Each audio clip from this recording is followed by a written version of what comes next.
You are listening to Alex Nanlohi Podcast, to know the Lord and to make Him known.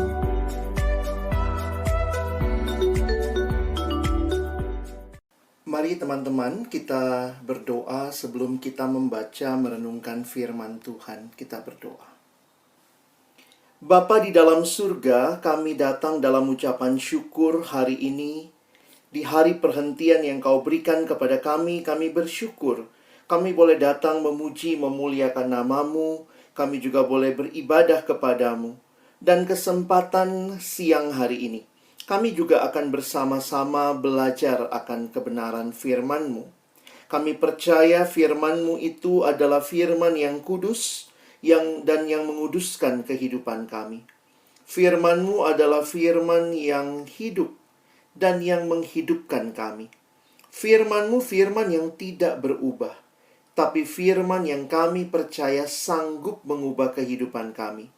Itulah yang kami rindukan menjadi bagian dari setiap kami yang hadir pada siang hari ini.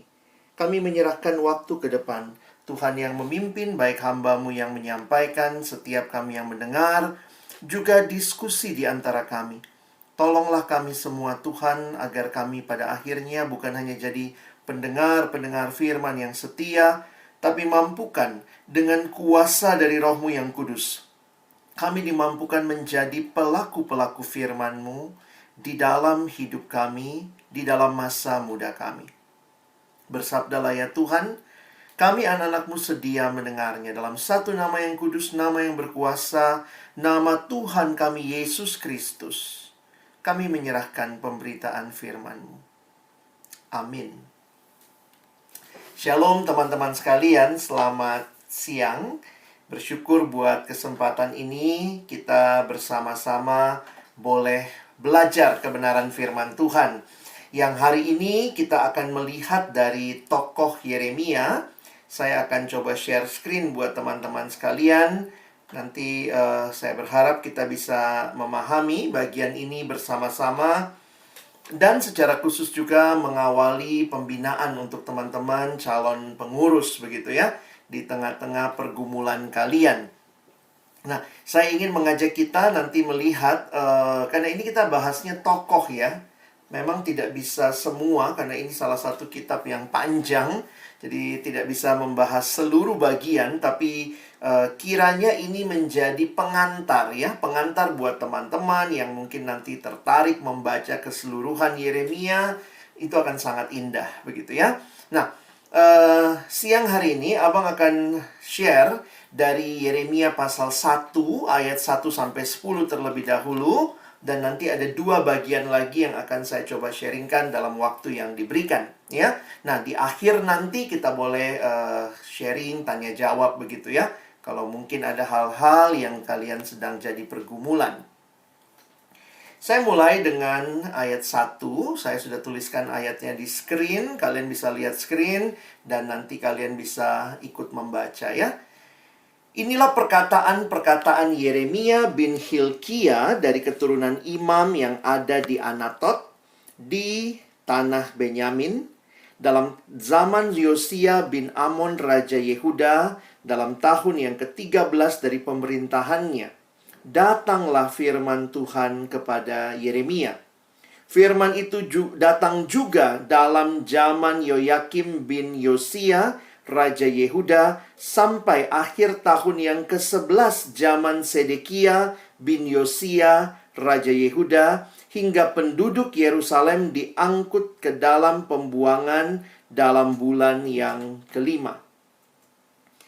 Firman Tuhan datang kepadaku, bunyinya, sebelum aku membentuk engkau dalam rahim ibumu, aku telah mengenal engkau. Dan sebelum engkau keluar dari kandungan, aku telah menguduskan engkau. Aku telah menetapkan engkau menjadi nabi bagi bangsa-bangsa.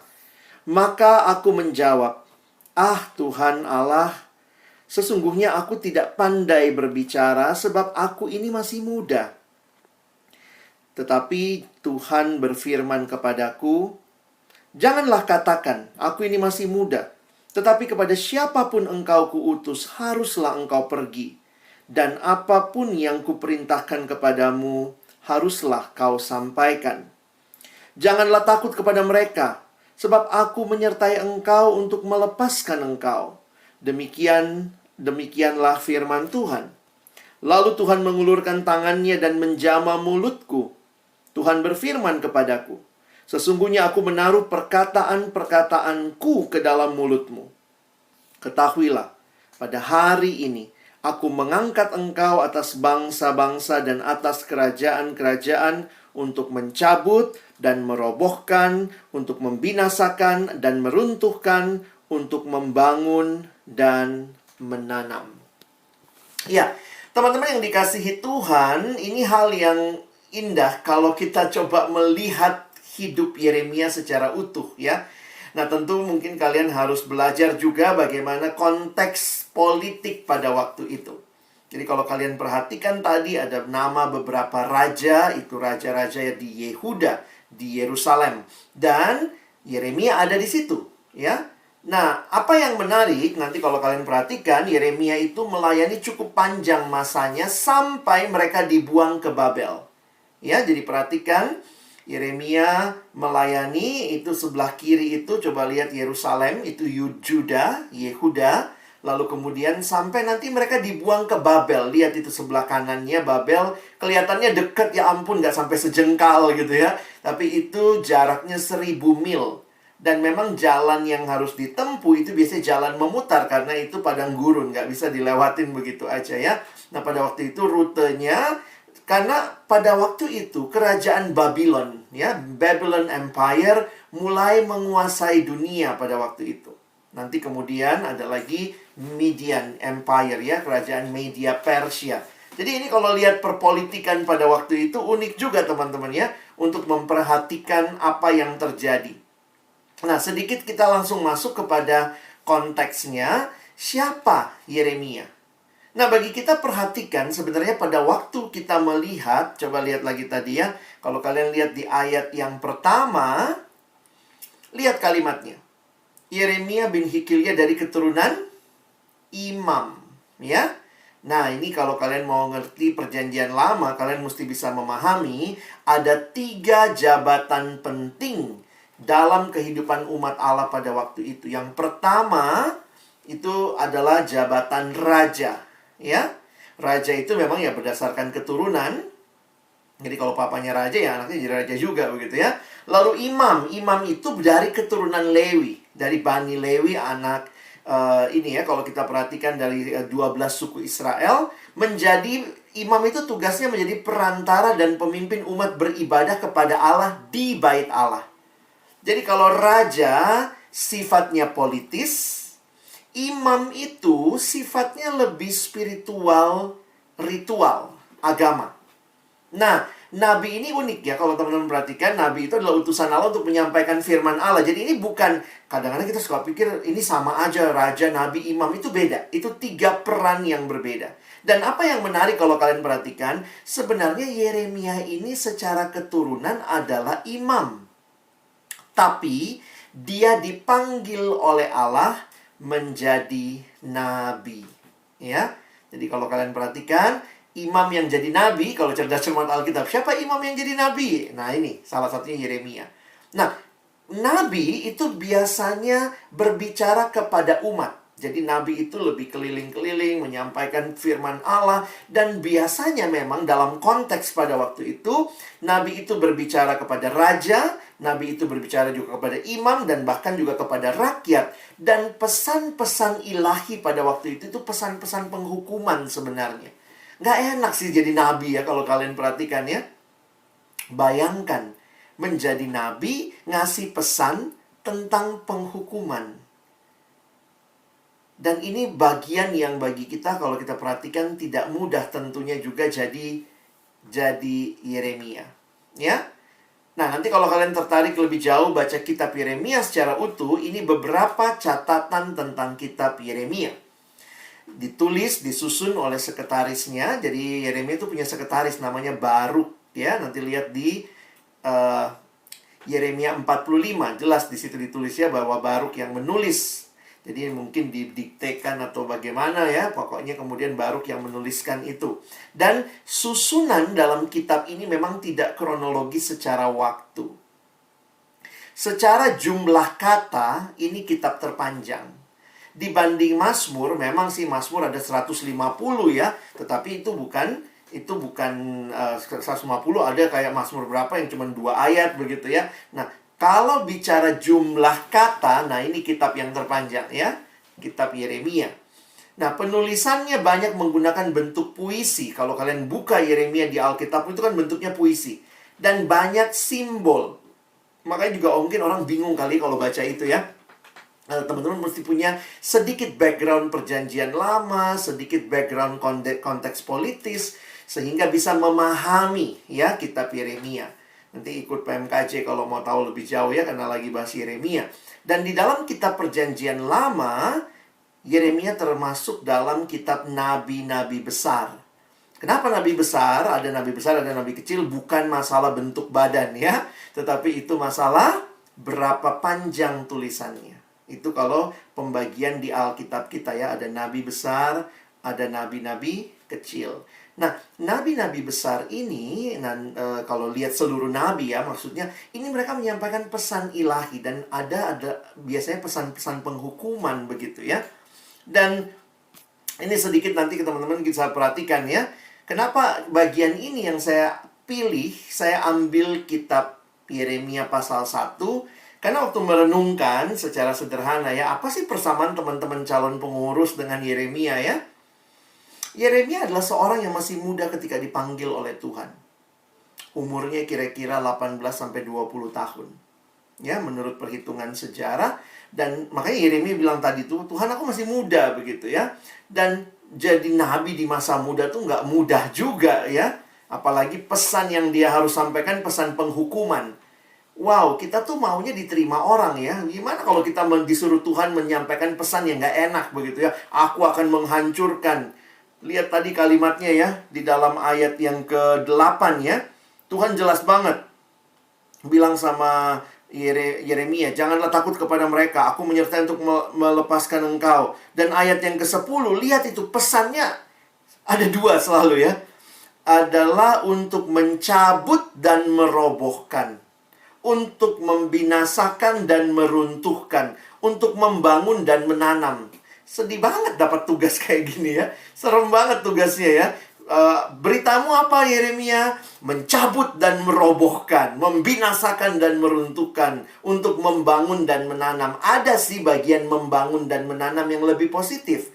Tetapi selain itu, isinya banyak sekali pesan-pesan penghakiman, penghukuman. Jadi Yeremia seorang yang masih muda, dipanggil Tuhan, dan dia dibawa Tuhan, atau konteks dia agak mirip dengan kita, karena Yeremia hidup di lingkungan yang menduakan Tuhan. Itu yang teman-teman bisa baca di dalam kitab Yeremia. Umat Allah tidak setia kepada Tuhan, karena itulah Tuhan buang mereka. Jadi kalau kalian ingat, Tuhan kan sudah bikin perjanjian dengan Israel, kamu harus setia. Kalau kamu tidak setia, aku akan bawa kamu keluar. Kamu dibuang dari tanah yang Tuhan kasih. Nah, tapi Tuhan bukan langsung buang ya.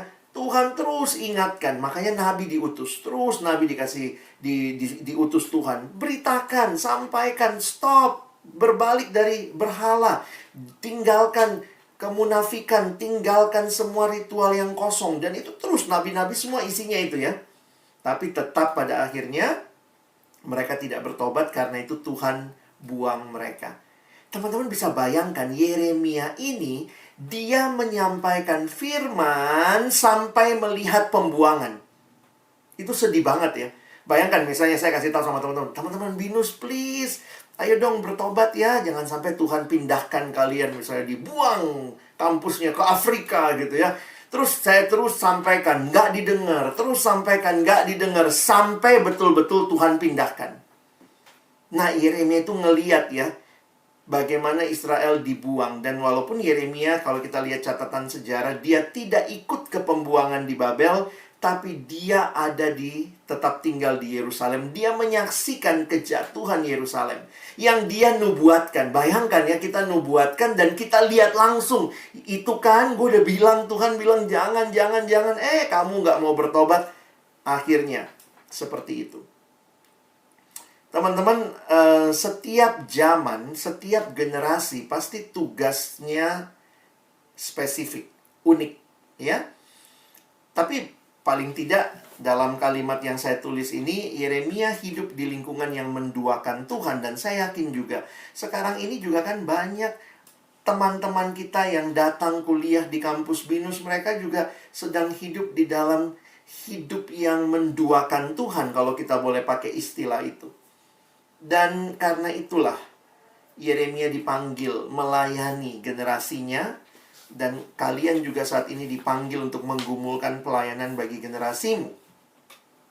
Sekilas biodatanya Yeremia, kalau mau biar gampang begitu ya. Nama papanya Hilkia, bapaknya adalah imam. Pekerjaan ayahnya, nama panggilannya Yeremi gitu ya. Yeremia, Jeremiah, teman-teman mungkin ada yang namanya juga sama ya. Kebangsaannya Yehuda, atau maksudnya orang Israel. Tempat lahir di Anatot. Nanti kita lihat keterangan Anatot sedikit. Ini waktu kelahiran diperkirakan. Lalu kemudian melayani sebagai nabi. Yeremia Haradi beda ya, bukan nabi ya. Lalu lama pelayanan. Nah ini nih, lama pelayanan 40 tahun. Mulai dari inget-ingetin sampai ngeliat kejatuhan ya. Statusnya kalau kita cek gitu, nampaknya dia tidak pernah menikah. Dan kesukaannya adalah melakukan apapun yang Tuhan minta. Nah, kira-kira seperti itu ya. Nah, teman-teman, saya ingin mengajak kita melihat bahwa sebenarnya inilah Allah memanggil Yeremia untuk membawa pesan ilahi bagi Yehuda. Nah, sedikit kalian bisa lihat di yang saya tulis di depan ini. Jadi, Yeremia adalah seorang imam. Jadi, kalau dia imam berarti dia dibesarkan untuk melayani sebenarnya di bait suci. Dia lahir di Anatot, kira-kira 2,5 mil atau 4 kilo dari Yerusalem. Dan beberapa penafsir mengkaitkan Yeremia dengan Abiatar dari keturunan Eli. Dia diasingkan ke Anatot ketika ia kehilangan jabatan imam besarnya. Nah, makanya ada yang mengatakan oleh karena itu, Yeremia boleh jadi merupakan salah satu keturunan dari Abiatar, imam besar yang diasingkan ke Anatot. Makanya kenapa dia ditulis lahirnya di Anatot. Mungkin seperti itu. Dan pelayanan kenabiannya kira-kira tahun segitu ya. Nah, itu kalau dihitung kira-kira 40 tahunan. Dan dari data yang ditulis di pasal 1 ayat 2-3. Teman-teman perhatikan ya. Itu ada kurang lebih 5 raja terakhir Yehuda yang melayani atau 5 raja terakhir Yehuda yang di zaman itu Yeremia melayani. Teman-teman mesti ingat, pada zaman itu raja itu kan dia digantikan kalau meninggal atau mungkin terjadi kudeta ya. Jadi karena raja tuh nggak ada periodenya. Jadi makanya kalau kalian perhatikan, nah ini di zaman raja-raja, 5 raja berarti luar biasa juga ya. Ini sedikit kalau kalian mau lihat timeline ya. Jadi Yeremia itu melayani di zamannya itu, mulai dari Yosia itu yang melakukan reformasi. Sesudah itu dilanjutkan anaknya gitu ya. Sampai kemudian Yoyakin gitu ya. Lalu Sedekia. Sampai akhirnya paling kanan itu Judah in captivity in Babylon. Jadi Yehuda dibuang ke Babel. Yeremia ini sejaman nampaknya dengan Yehezkiel, Habakuk lebih dulu, Sefanya juga lebih dulu, lalu Yeremia melanjutkan. Dan nampaknya kalau kalian lihat juga Daniel ya, Daniel. Karena ingat, Daniel kan dibuang ke Babel. Nah, Daniel dibuang ke Babylon. Dan kemudian kita melihat, nanti saya coba kaitkan ya dengan apa yang dilakukan Yeremia. Nah, ini kira-kira seperti ini. Teman-teman lihat, ini gambaran raja-rajanya. Ini kalau kalian mau pelajari mendalam bisa juga ya. Jadi lihat mulai dari Raja Yosia. Karakternya mostly good. Ya, Yostia memang tidak sempurna tapi dia baik lah ya. Lalu penggantinya tuh tambah evil, makin evil, makin evil, makin evil. Bayangkan jadi nabi menyampaikan pesan penghukuman, pesan ayo tobat di zaman 5 raja yang makin lama makin jelek. Bayangkan kalau rajanya aja evil, makin jahat, maka pasti masyarakat pun makin jahat. Perhatikan kalau kalian satu dulu dari kitab Raja-Raja, misalnya selalu dikasih tahu raja ini menggantikan ayahnya tapi dia tidak menjauhkan bukit pengorbanan. Kalau sudah dikasih tahu masalah bukit pengorbanan, itu adalah kebiasaan orang-orang di Kanaan, di daerah Yerusalem, penduduk aslinya. Mereka biasa menyembah dewa Baal, menyembah Dewi Asyera, itu dewa-dewi kesuburan. Waktu mereka menyembah itu, salah satu bentuk penyembahan kepada dewa-dewi itu adalah persembahan anak. Karena itu, mereka membawa anak mereka disembelih di altar-altar di bukit-bukit pengorbanan. Makanya, setiap kali kita melihat ketika dikatakan raja itu tidak menjauhkan bukit pengorbanan, wah, itu sudah kelihatan makin jahat dan Tuhan makin benci. Terus Tuhan ingatkan, cuma aku Allahmu, cuma aku Allahmu. Saya jadi sadar betul betapa Israel ini kepala batu gitu ya. Tuhan bukan langsung bawa ke pembuangan. Bertahun-tahun Tuhan utus nabi-nabi. Ingatkan, kembali kepada Tuhan, kembali kepada Tuhan. Jadi karena itu kalau kita lihat Yeremia ini dijuluki apa? Ya, dia adalah nabi yang berduka cita. Beberapa penafsir juga mengkaitkan bahwa Yeremia diyakini dalam tradisi dialah yang menulis kitab ratapan. Makanya kalau kalian lihat ratapan itu biasanya disebut sebagai ratapan Yeremia. Apa yang dia ratapi? Keruntuhan Yerusalem. Jadi Yeremia melihat Yerusalem runtuh dan ditandai dengan invasi dari Babel.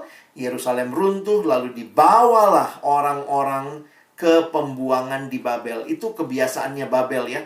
Begitu dia menaklukkan, dia bawa beberapa orang pilihan. Jadi nggak semua orang dibawa. Ada orang-orang pilihan dibawalah ke pembuangan. Nah, itu Israel kena di situ. Walaupun Yeremia tidak ikut ke pembuangan, ya. Tapi kalau kita lihat konteksnya, dia tetap ada di Yerusalem.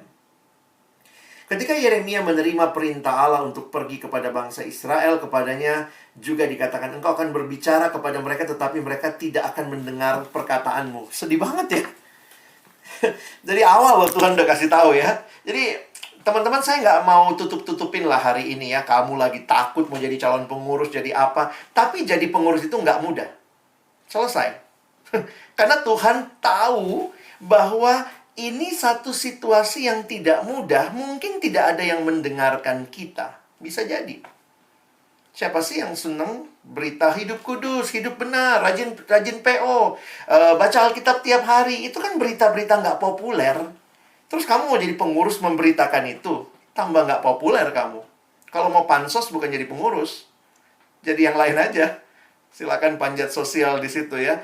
Tapi saya melihat ya, cintanya Tuhan sama generasi demi generasi. Cintanya Tuhan sama kalian, calon pengurus sekarang.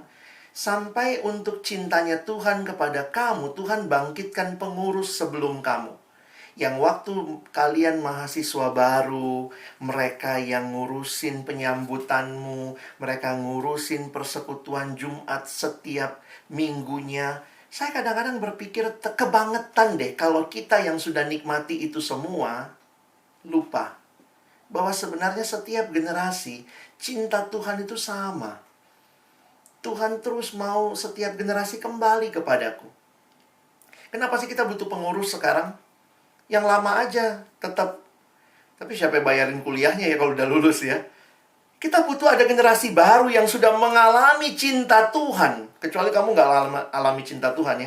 Kalau kamu alami cinta Tuhan, harusnya kamu memberitakan lagi. Walaupun mungkin ini berita yang nggak populer. Tapi paling tidak kita melihat bagaimana engkau boleh jadi bagian dalam berita yang menyelamatkan itu. Jadi kembali saya kalau lihat Jadi pengurus saya harus bilang dengan jujur, nggak mudah. Kalau mudah jangan jadi pengurus. Tapi ingat cintanya Tuhan sama kamu. Ingat bagaimana Tuhan pakai P.O. Binus membangun hidupmu, mengubahkan engkau. Dan ini jadi kesempatan untuk kembali Tuhan ajak kamu. Untuk masuk dalam barisan gak populer ini. Untuk memberitakan berita yang menyelamatkan dalam generasi ke generasi. Dan Tuhan masih terus memanggil orang yang terlibat dalam pelayanan ini. Teman-teman, Yeremia ini, ya kalian salah pilih kitab kali ya. Ini Yeremia sedih banget hidupnya. Jujur dia, sedih banget hidupnya. Coba lihat. Raja, kaum ningrat, imam, dan orang biasa. Nah, lihat nih, semuanya melawan Yeremia.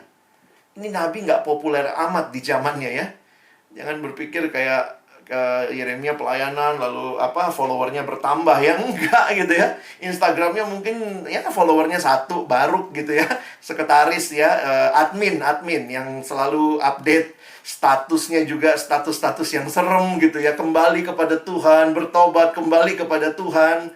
Dan itu bayangkan dari atas, raja, kaum ningrat, imam, orang biasa, semuanya benci sama Yeremia. Keluarganya sendiri teman-teman, yang kaum imam, tante ingat ya, kaum imam juga menentang dia. Kenapa ditentang? Habis beritanya jelek banget gitu ya. Ia dipasung, dibuang ke dalam perigi. Tak seorang pun mau mendengarkan dia. Ia menyaksikan kemunduran dan kematian bangsanya sendiri. Jadi, teman-teman, waktu saya merenungkan ini, ngeri banget sih hidupnya Yeremia ya. Ya syukurlah kita sih kayaknya nggak gitu-gitu amat ya. Jadi pengurus PO paling nggak diakui Binus lah ya. Binus kan mengakui PO-nya ya. Ini nih begitu, karena nggak populer, beritanya nggak populer. Dan ada bagian yang menarik lagi. Nah lihat ya. Bahkan, nah ini memang kalimatnya kontroversi. Bahkan Tuhan ya, dikatakan Tuhan kadang nampak seperti melawan Yeremia. Wah itu, Yeremia itu jujur banget teman-teman. Bagi saya ini pengurus. Jadi kalau kamu bilang takut jadi pengurus, sama, Yeremia juga takut. Aku masih muda, terus beritanya nggak enak gitu ya.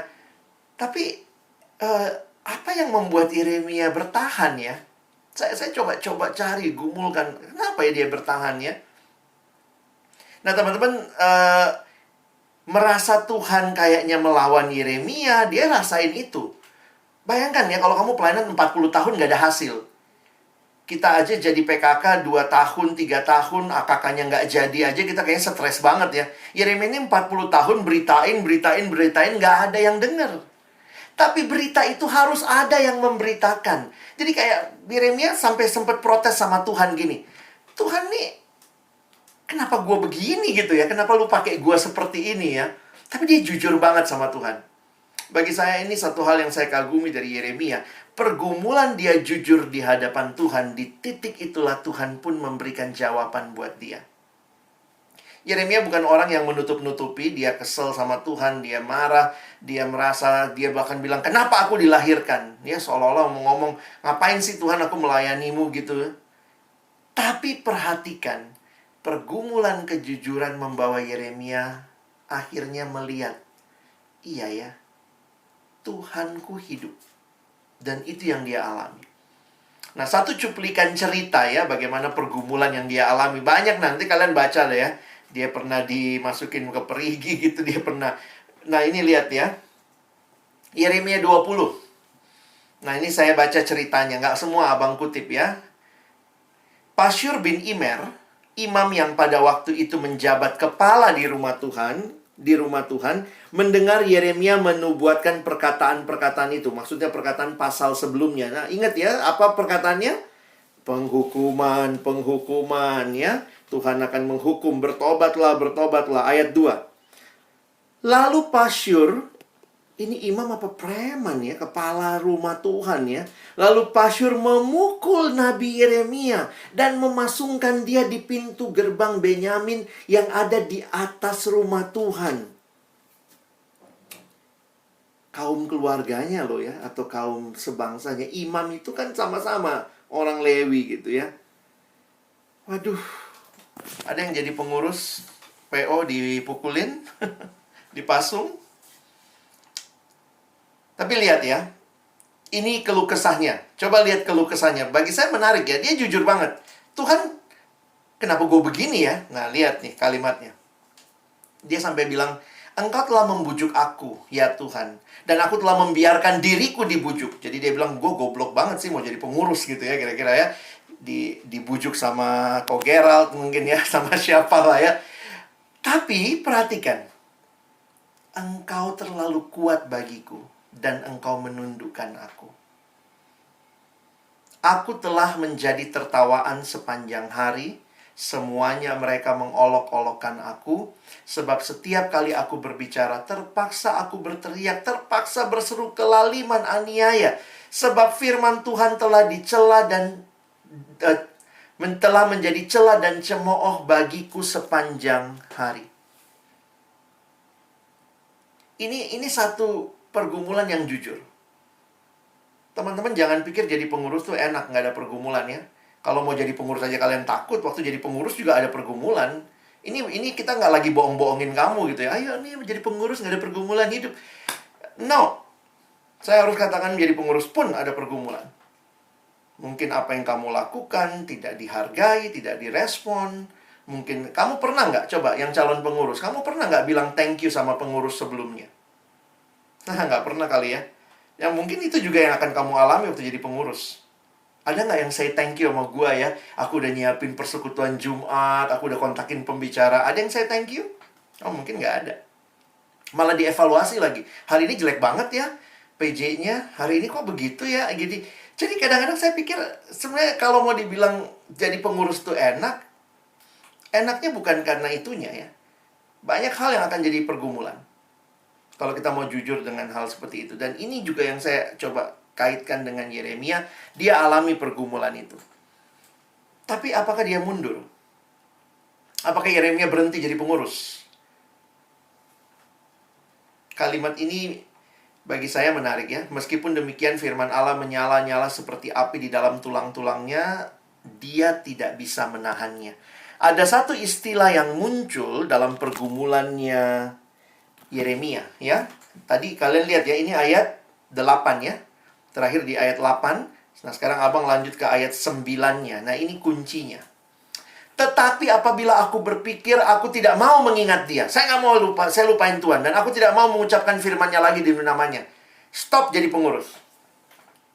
Maka dalam hatiku ada sesuatu yang seperti api yang menyala-nyala, terkurung dalam tulang-tulangku. Aku berlelah-lelah untuk menahannya, tetapi aku tidak sanggup. Teman-teman, saya coba menghayatinya begini. Kalau betul-betul hidupmu telah mengalami diubahkan oleh Tuhan, tidak bisa tidak, kamu akan berkata, Tuhan, aku rindu memberitakan. Tuhan, ini harus disampaikan. Tuhan, aku nggak mau generasiku hancur. Ini harus disampaikan. Ini firman yang begitu berharga. Ini satu pergumulan yang harus disampaikan. Maka semua ketakutan, semua kesulitan, ketika kau sungguh-sungguh alami anugerah Tuhan, terus-menerus mengalami, kamu pun akan bisa bilang, Tuhan, sebenarnya itu nggak ada apa-apanya dengan apa yang sudah kualami. Berita keselamatan yang begitu indah yang sudah aku alami, harusnya itu juga membawa kita, ya.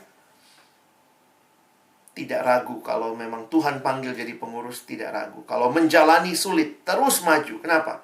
Karena ini adalah hal yang penting untuk diteruskan dari generasi ke generasi. Ada kalimat yang tadi kalau kalian baca di bagian awal, itu berulang-ulang dikatakan, firman Tuhan datang kepada Yeremia. Firman Tuhan datang kepada Yeremia. Itu menunjukkan bahwa firman itu datang menunjukkan anugerah Allah yang memulai dan inisiatifnya dari Allah. Kalau kamu pikir dirimu, pasti kamu nggak sanggup. Tapi kalau kamu pikir apa yang sudah Tuhan berikan, kebangetan kalau kamu bilang nggak sanggup. Karena sebenarnya terlalu indah anugerah itu buat kita. Mau ditahan, takut, malas memberitakan. kita akan terus dibakar harusnya. Kalau betul-betul kau alami anugerah itu ya. Sehingga, lihat, dari keluhan, dari ratapan, nah ini karena dia nabi yang meratap. Teman-teman perhatikan, setiap kali dia meratap, dia komplain sama Tuhan, selalu dia sampai kepada penghayatan yang menarik. Ayat 10, tadi ayat 9 kan? Aku telah mendengar bisikan banyak orang, kegentaran datang dari segala jurusan, adukanlah dia, kita mau mengadukan dia. Ini semua kan nggak pada suka sama Yeremia ya. Semua orang sahabat karibku mengintai aku. Apabila aku tersandung jatuh, mirip ya kayak jadi pengurus. Teman kita bilang, gue pengen lihat nih jadi pengurus, dia tahan berapa lama sih gitu ya. Pengen lihat juga, pengurus juga sama kok, nanti tersandung juga. Barangkali ia membiarkan dirinya dibujuk sehingga kita dapat mengalahkan dia dan dapat melakukan pembalasan kita terhadap dia. Tetapi Tuhan menyertai aku seperti pahlawan yang gagah. Sebab itu orang-orang yang mengejar aku akan tersandung, jatuh, dan mereka tidak dapat berbuat apa-apa. Mereka akan menjadi malu sekali sebab mereka tidak berhasil, suatu noda yang selama-lamanya tidak terlupakan. Teman-teman, di ayat yang ke-12, perhatikan. Ya Tuhan semesta alam, lahir doa, yang menguji orang benar dan melihat batin dan hati. Biarlah aku melihat pembalasan-Mu terhadap mereka. Sebab kepadamulah kuserahkan perkaraku. Teman-teman, tidak mudah, tidak gampang. Ada pergumulan, tapi bukan berarti kita berhenti menyampaikan apa yang Tuhan berikan dan beban di hati kita. Yang selalu saya ingat adalah kenapa waktu saya masuk ada abang kakak, ada koko cici yang siapin acara buat saya.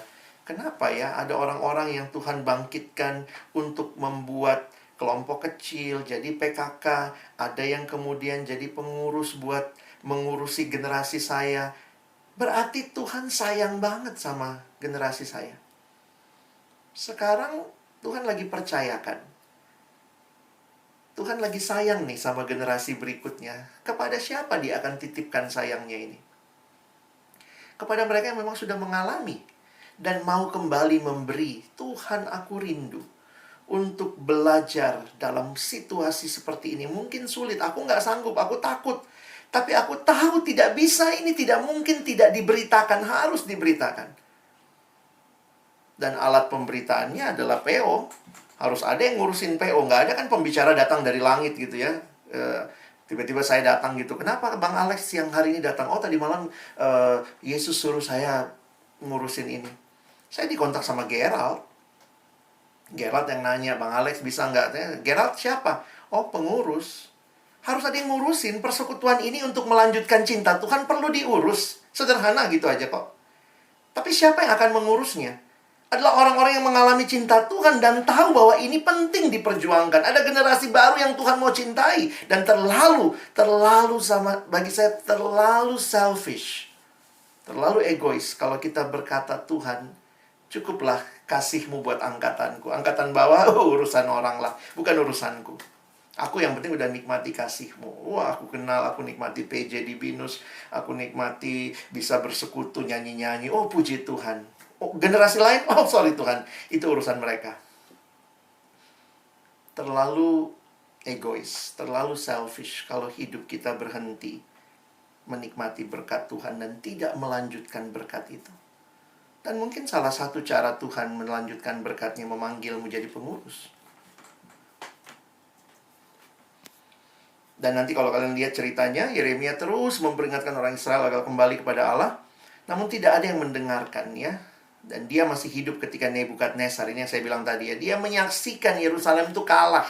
Dan dia melihat. Jadi dia menubuatkan dan menyaksikan. Itu sedih banget ya. Apa yang dia nubuatkan, dia saksikan. Tapi dalam situasi seperti ini, kenapa panggilan Yeremia yang tadi kita baca di awal, bagi saya itu kunci ya. Kuncinya apa? Allah kenal Yeremia. Ya, kita kembali ke ayat 1 tadi. Saya akan tutup dengan bagian ini. Allah kenal Yeremia. Gambar ini say something banget gitu ya. Hahaha, I knew you before you were born ya. Pernah nggak kayak gitu, kita tutup mata papa kita, mama kita, ayo tebak siapa gitu ya, kalau anak kecil ya. Kalimat ini, before I formed you in the womb, I knew you. Dari siapa? Dari Tuhan. Teman-teman, sedikit pembahasan dari ayat yang kelima. Allah telah memilih Yeremia jauh-jauh sebelumnya. Allah telah mengasingkannya jadi banyak dari nabi bagi banyak bangsa. Ia telah menyediakan talenta bagi masing-masing saat kita lahir agar kita dapat memenuhi misinya. Meskipun demikian, adalah bagian kita untuk mengembangkan talenta-talenta itu. Nah, ini ditulis Yeremia kira-kira usianya 18-20 tahun waktu dia dipanggil. Dia takut, aku masih muda. Masih muda tentu mungkin dianggap remeh, dipandang remeh. Saya nggak tahu teman-teman ketakutannya apa, macam-macam pasti ya. Ada yang mungkin takut nggak bisa bagi waktu, nggak bisa apa. Tapi kalau kita melihat kembali kepada Allah yang memanggil, dan kita melihat bahwa Allah yang punya rencana buat hidup kita, sebenarnya Allah yang juga mempersiapkan kita untuk misi itu. Jadi nanti coba kalau kalian gumulkan lagi ya, masih ada kesempatan berdoa, bergumul, lihat lagi gitu bahwa sebenarnya Tuhan sudah memberikan banyak persiapan paling tidak ya. Ketika saya dulu pertama kali pelayanan di kampus juga, kadang-kadang saya mikir gitu, ini nanti kalau saya pelayanan gini nanti gimana, nanti takut ini, takut itu ya. Tapi waktu saya renungkan, ternyata Tuhan udah siapin saya juga gitu ya. Ternyata Tuhan sudah siapkan dari zaman saya SMA, dari zaman saya SMP. Ada beberapa persiapan waktu saya rangkai. Sebenarnya kalau sekarang saya dikasih kesempatan ini bukan Tuhan nggak siapin sebelumnya. Kenapa waktu di SMA saya ikut kelompok kecil? Tuhan siapkan. Di SMA saya udah pernah melayani. Waktu masuk kuliah, saya jadi anak kelompok kecil juga. Saya terlibat di persekutuan, saya dibina. Nah sekarang saya dipanggil melayani. Aduh takut, nggak bisa ini, nggak bisa itu. Tapi coba lihat lagi, Tuhan udah nyiapin kok. Tuhan yang kenal kita. Dan Tuhan yang kenal kita, Tuhan yang panggil kita untuk misinya. Dan bukan hanya itu, Tuhan adalah Allah yang menyertai, ya. Allah yang menyertai Yeremia. Kalimat di ayat 8, jangan takut. Do not be afraid. For I am with you and I will rescue you. Jadi sebenarnya kalau kita takut, jangan-jangan kita juga nggak yakin kehadiran Tuhan buat kita. Itu yang saya coba hayati ya.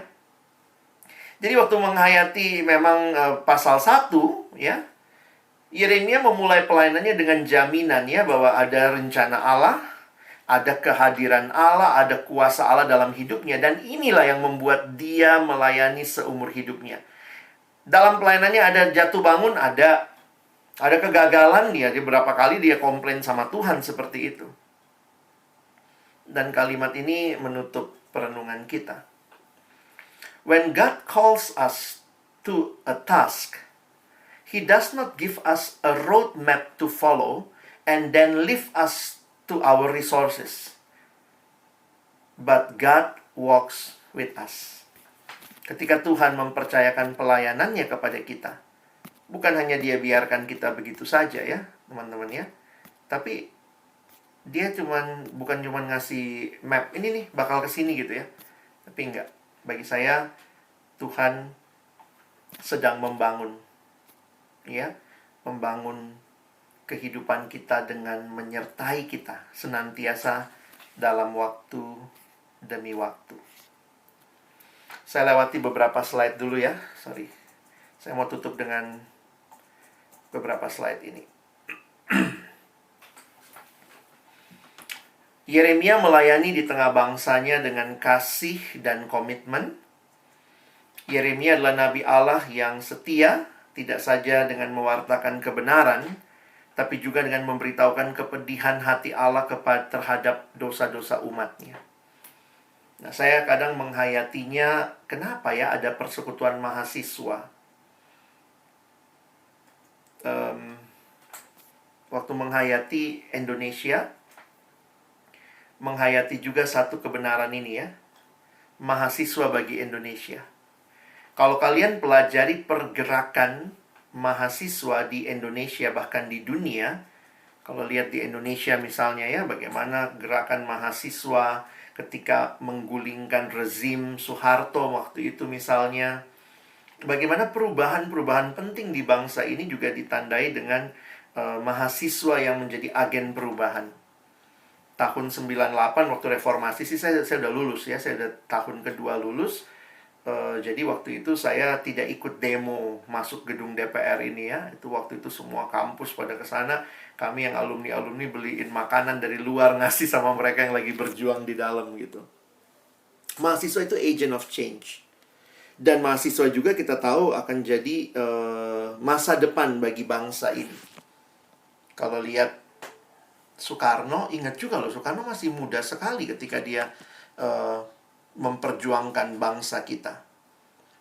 Tapi perjuangan yang lebih jauh lagi adalah perjuangan bagi kerajaan Allah. Jadi mahasiswa bagi kerajaan Allah. Nah, saya balik lagi lihat beritanya begini. Kita ada dalam dunia di mana banyak mahasiswa yang belum kenal Tuhan. Mereka masuk ke kampus, mereka belum kenal Tuhan. Gimana dia bangun Indonesia? Tapi lebih jauh lagi, bagaimana dia membangun kerajaan Allah? Harus ada yang memberitakan itu bagi mereka. Ya, karena itu saya lagi berpikir begini, kaitkan 3 hal itu ya. Kita perlu meyakini bahwa Tuhan punya rencana indah untuk membangun kerajaannya di Indonesia melalui pelayanan mahasiswa, dan Tuhan sedang melibatkan kita di dalamnya. Gimana caranya Tuhan bangun kerajaannya? Harus ada orang-orang yang bertobat. Karena hanya mereka lah yang bertobat yang bisa melihat kerajaan Allah. Mereka yang bertobat, yang masuk ke dalam rencana kerajaan Allah. Bagaimana di kampus mahasiswa hadir?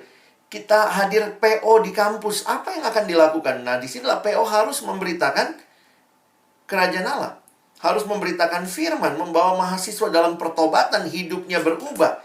Hanya kalau dia seperti itulah bahwa dia bisa membangun kerajaan Allah, dan pastinya dia pun akan membangun Indonesia.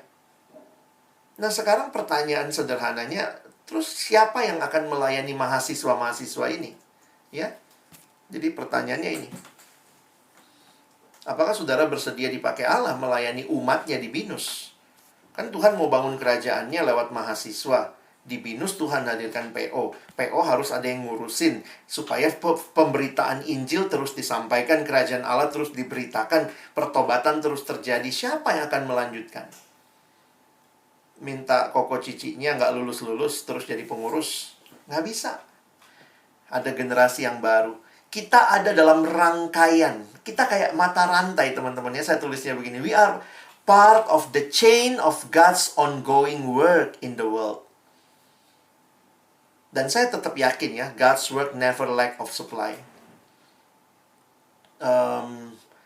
Pekerjaan Tuhan pasti tidak akan kekurangan ya dalam banyak hal.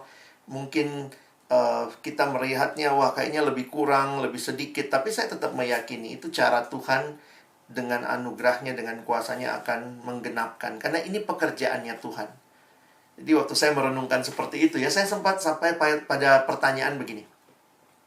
Sebenarnya saya yang butuh pelayanan atau pelayanan yang butuh saya? Atau saya balik kayak gini. Sebenarnya kalau saya dikasih kesempatan pelayanan, Tuhan lagi butuh gua, atau sebenarnya ini gua yang butuh Tuhan? Dan banyak kali akhirnya saya meyakini ya, pasti dua-duanya benar ya. Tuhan butuh kita ya, makanya kita dipanggil jadi pengurus. Tapi ternyata di dalam kita jadi pengurus, sebenarnya lebih banyak kitanya yang membutuhkan Tuhan, membutuhkan pelayanan ini. Yang akhirnya di dalamnya pun Tuhan membangun kita. Untuk punya hati bagi orang lain, punya hati buat generasi yang baru, punya hati untuk melanjutkan pekerjaan ini.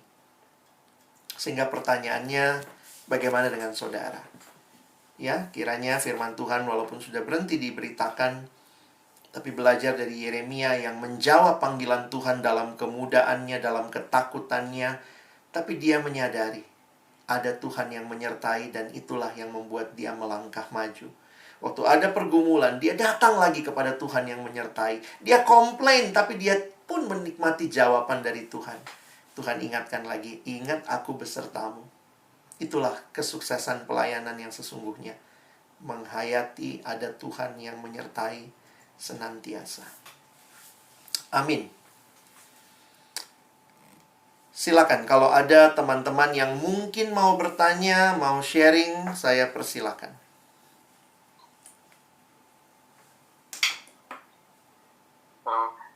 Bang Alex, kita bikin slide gitu, terus Oh iya, ada beberapa pertanyaan nih Bang. silakan. Mungkin sekalian di-share screen aja biar Bang Alex juga Ya, bisa baca. bisa langsung baca ya.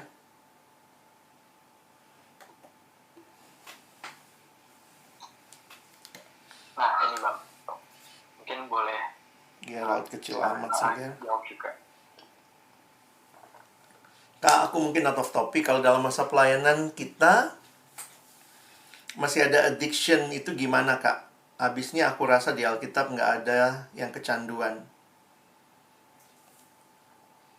Di dalam pelayanan, tidak ada dari kita yang sudah sempurna. Ya, kita dalam proses.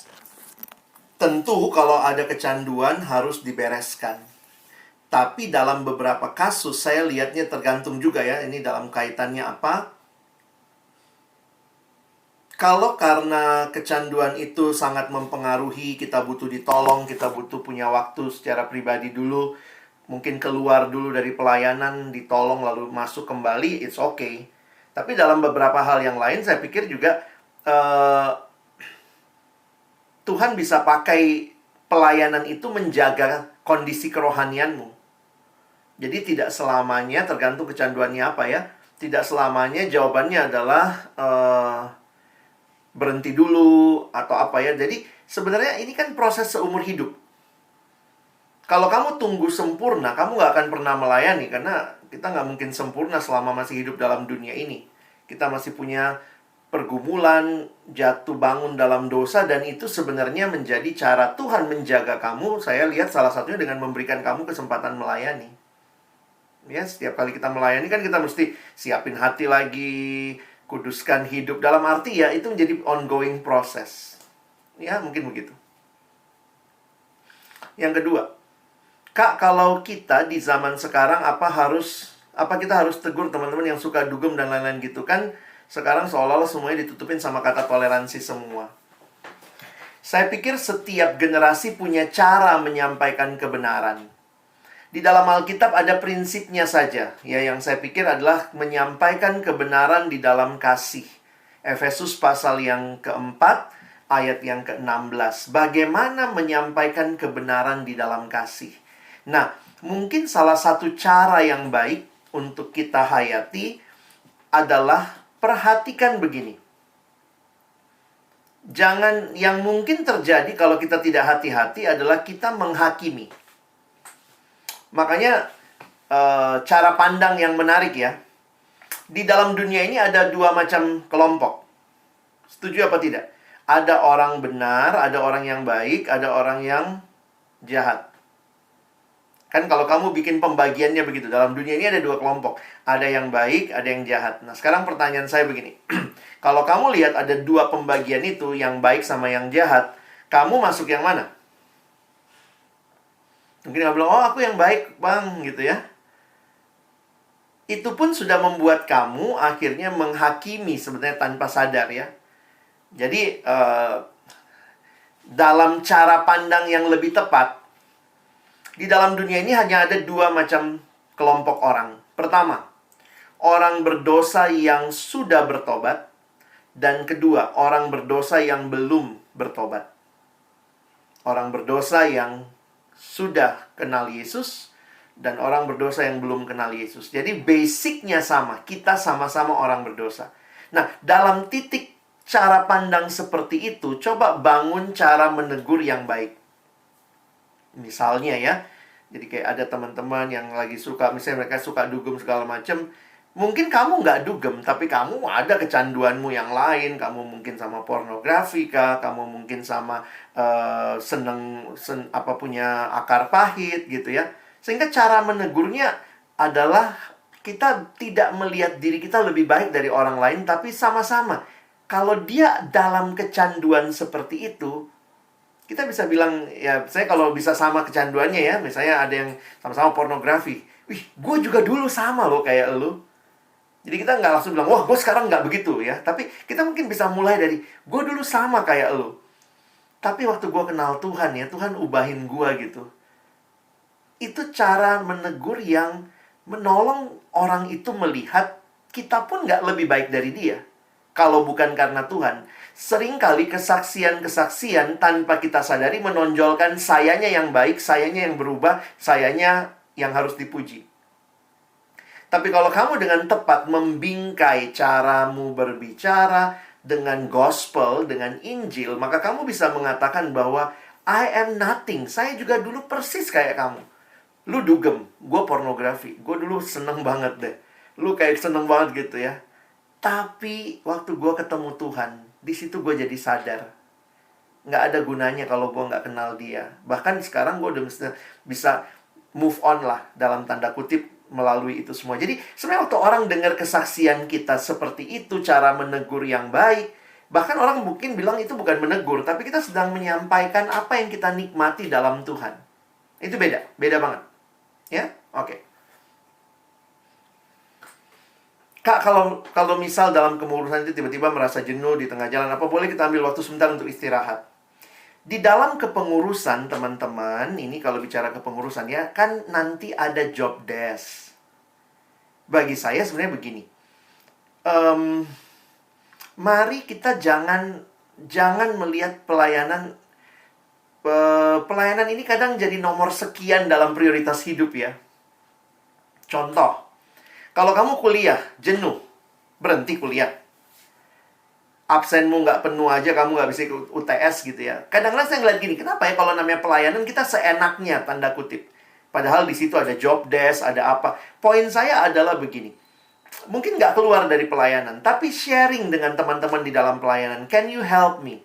Aku lagi agak jenuh. Apa yang aku bisa lakukan, gue akan lakukan. Yang lain mungkin tolong di backup. Jadi poin saya adalah jangan bersembunyi di balik gue jenuh. Seolah-olah enak aja ninggalin pelayanan kapanpun. Saya ngelihatnya nggak begitu. Tetap kamu harus tanggung jawab. Demikian juga dalam hidup kan. Kalau kamu kerja satu waktu, nggak ada, aduh bos lagi jenuh kerja nih, mau di rumah 3 hari nonton Netflix aja. Nggak bisa. Kamu punya tanggung jawab yang kamu mesti kelarin. Nah itu yang mungkin saya harus katakan, cari cara pertama. Lihat sumbernya kenapa kamu jenuh. Jadi atasi kejenuhanmu. Tapi yang kedua, jangan abaikan tanggung jawabnya. Ya, karena itu alasan untuk beristirahatnya mesti dicari nih. Gimana caranya? Mungkin bukan istirahat, tapi kurangi beban yang jadi tanggung jawabmu. Hai Kak, mau bertanya bagaimana cara kita mengetahui panggilan Tuhan di tengah kondisi masalah yang membuat kita merasa khawatir ke depannya. Banyak hal Tuhan tidak kasih tahu sama kita sekarang. Karena itulah saya suka ngeliatnya gini. Banyak orang berpikir gini, gue mesti beres dulu, jelas dulu semua baru gue melangkah. Tapi kadang-kadang dipimpin Tuhan nggak gitu ya. Makanya kan ada lagu, tak ku tahu kan hari esok, namun langkahku tetap. Itu gimana caranya menghayati lagu itu? Aku nggak tahu hari esok, tapi sekarang aku ambil komitmen. Aku melayani. Terus nanti kalau besok gimana? Tunggu dulu. Jalanilah bersama dengan Tuhan.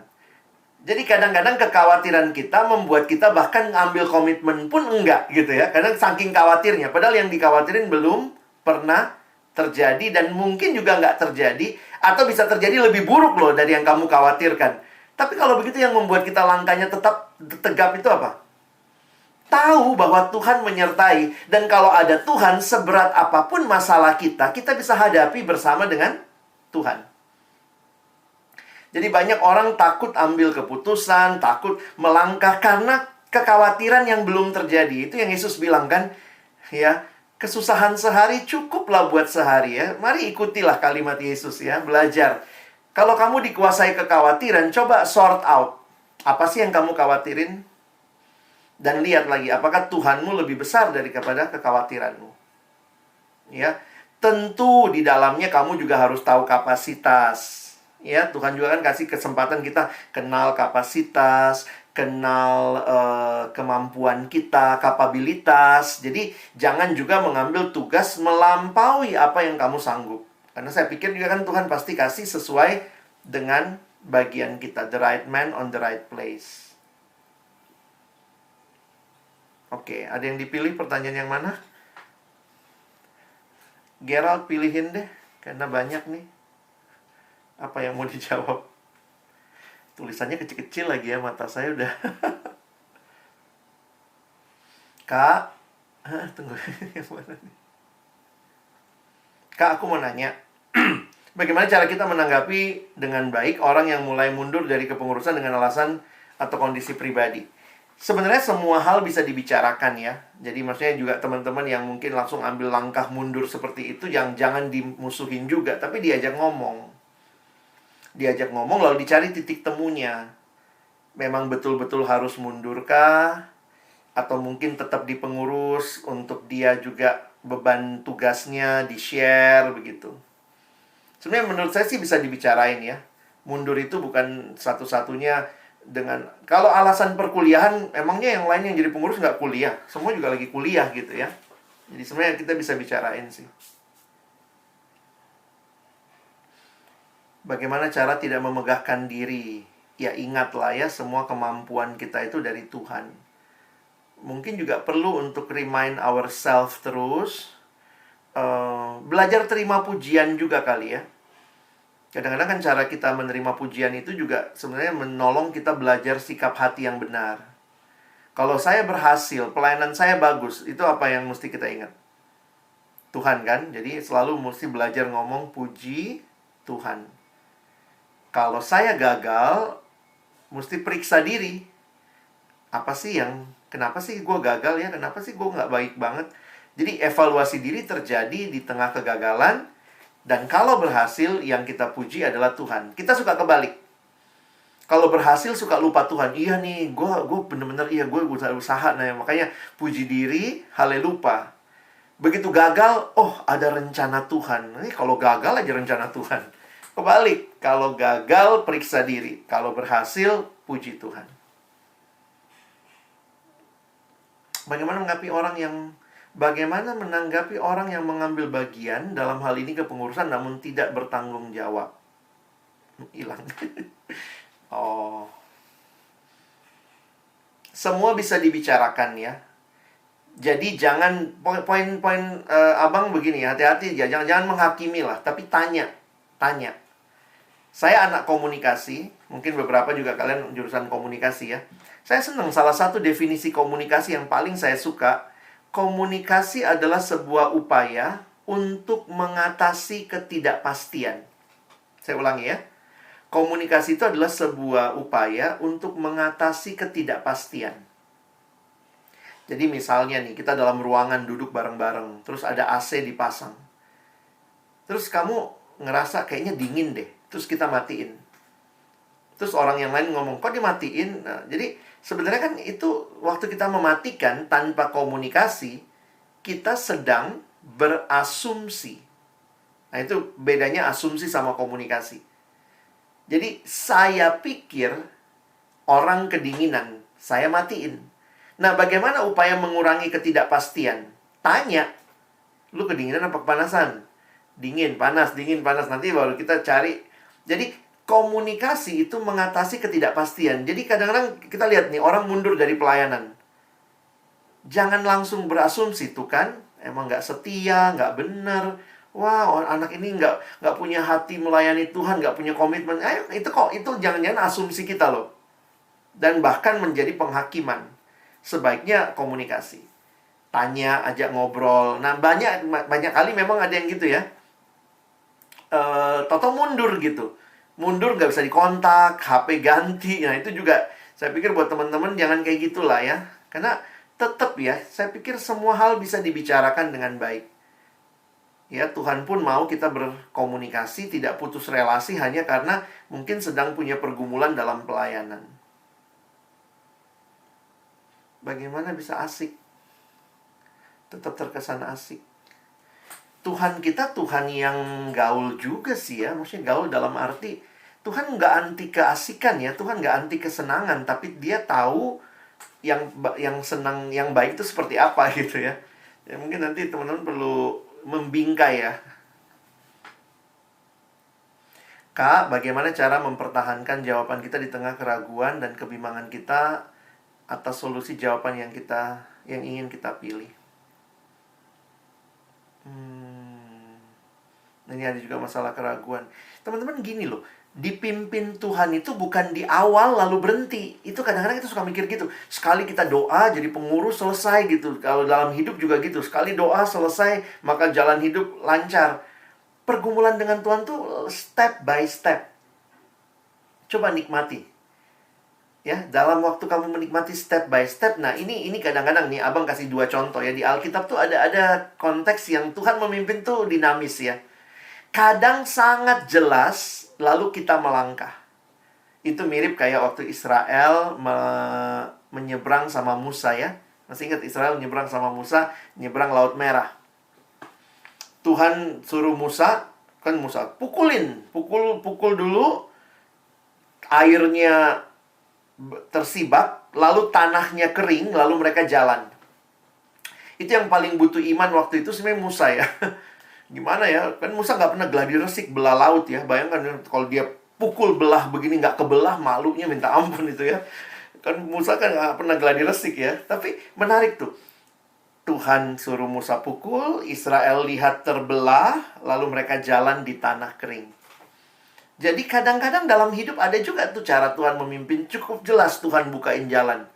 Habis ini kamu apa, habis ini masa depanmu, udah disiapin, ada kerjaan, apa. Bisa jadi seperti itu. Tapi, di situasi yang lain, kadang-kadang belum jelas juga yang ada di depan. Itu mirip waktu Yosua memimpin Israel menyeberangi Sungai Yordan. Agak beda polanya. Masih ingat polanya Musa tadi? Kebelah dulu, kering dulu, baru melangkah. Tapi waktu Tuhan pimpin bangsa Israel menyeberangi Sungai Yordan, Tuhan suruh pengangkat tabut jalan di depan. Lalu apa yang terjadi? Tuhan bilang gini lewat Yosua, suruh mereka celupkan kakinya ke air, ke sungai itu. Dan kalau kalian lihat ceritanya, Yosua pasal 3 ditulis dengan jelas, sungainya sedang meluap. Karena itu waktu musim menuai. Menuai atau musim apa ya? Jadi sungainya itu meluap ke samping. Jadi itu lagi banjir. Terus Tuhan memimpinnya gimana? Celupkan dulu kakimu ke dalam. Waduh, lagi banjir. Disuruh celupin. Nah ternyata menarik ya. Ketika mereka mencelupkan kakinya, berjalan masuk ke tengah, lalu air itu berhenti. Nah makanya kalau kalian lihat ceritanya, beda antara cerita Laut Merah itu terbelah 2. Waktu Yosua, airnya berhenti dari hulunya.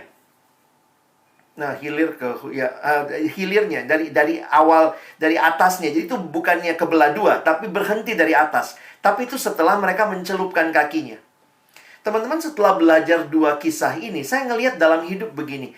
Kadang-kadang ada yang Tuhan bukain jelas untuk kita melangkah.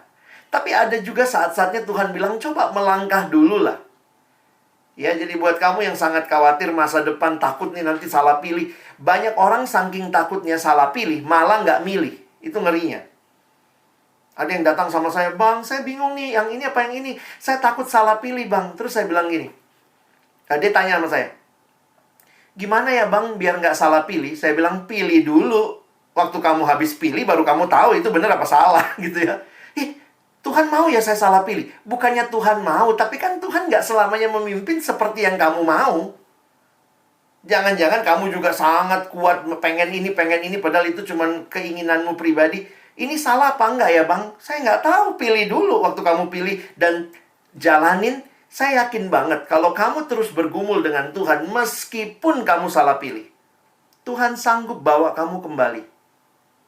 Itu keyakinan yang saya pikir membuat saya juga jadi nggak takut melangkah.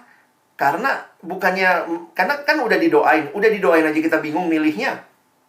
Jadi buat hal-hal seperti itu, saya pikir teman-teman ini ya, coba lebih realistis jadi orang percaya. Sadari Tuhan itu bukan cuma kita butuhin waktu memilih di awal. Sesudah kita pilih, kita nggak bergumul lagi. Kita butuh Tuhan di sepanjang langkah kehidupan. Ya. Bagaimana kalau merasa tawar? Ya, ini terakhir pertanyaannya. Karena kamu nggak tahu kamu baik atau tidak di kepengurusan ke depan, gimana kalau merasa tawar, keyakinannya bukan pada dirimu. Dirimu mungkin sekali tawar, sorry ya. Saya langsung ngomong, kamu mungkin tawar, kamu mungkin kecewa, kamu mungkin jelek performance-nya. Mungkin, saya pun mungkin seperti itu, tapi ada hal yang lebih pasti. Yang pasti apa? Tuhan menyertaiku. Tuhan menyertai saya. Jadi jangan takut sama yang mungkin. Aku mungkin gagal, aku mungkin ini, aku mungkin itu. Ini yang kadang-kadang saya pikir kita kok nggak melangkah dalam iman. Jangan takut sama yang mungkin, karena itu belum kejadian. Tapi peganglah yang pasti. Yang pasti apa? Tuhan panggil kamu, Tuhan janji sertai. Karena Tuhan janji sertai, maka di tengah mungkin kamu merasa tawar, datang sama Tuhan. Tuhan gimana ini ya? Dan saya pikir ini dinamika pelayanan. Kadang-kadang kita kayak di padang berair begitu ya, saat teduhnya melimpah sekali hari ini. Wah, padang berair, rumput yang tenang. Besoknya saat teduhnya gersang banget. Ini apa sih ayatnya nih? Kok nggak dapat apa-apa? Itu dinamika hidup rohani. Ya, jangan jadi orang nggak realistis. Nah, kalau hidup rohani selalu aman, baik. Kita akan mengalami naik turun, tapi di situ ingat ada Tuhan. Ya, datang sama Tuhan. Nah, itu yang pasti ya. Kiranya teman-teman setelah dengar ini semua ya, jadi pergumulanmu untuk melihat sejauh mana ya kamu memberi diri dipimpin oleh Tuhan.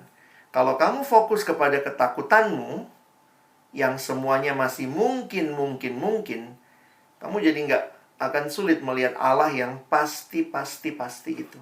Ya? Baik, saya selesai sampai sini. Silakan saya tutup doa dulu ya. Bapa Surgawi, terima kasih buat firman-Mu. Setiap diskusi, pertanyaan yang diberikan, biarlah juga makin menolong kami mengaplikasikan setiap kebenaran yang kami pelajari dari kitab Yeremia. Terima kasih untuk teladan Yeremia yang membuat kami melihat bahwa memang betul bukan tentang Yeremia pelayanan itu, tetapi semuanya tentang Allah yang memanggil Yeremia. Dan karena itu kalau kami begitu takut dengan diri kami, kemampuan kami ke depan, kami hari ini diarahkan melihat kepada Tuhan yang memanggil kami, yang Engkau sendiri akan menyertai kami sebagaimana janji-Mu. Biarlah apa yang Yeremia alami, dia bertahan sampai akhir, memandang kepada Allah, itu juga yang boleh kami alami waktu kami melayani-Mu. Sekali lagi kami bersyukur, tolong kami bukan cuma jadi pendengar firman, tapi jadi pelaku-pelaku firman dalam hidup kami. Dalam nama Yesus kami berdoa. Amin.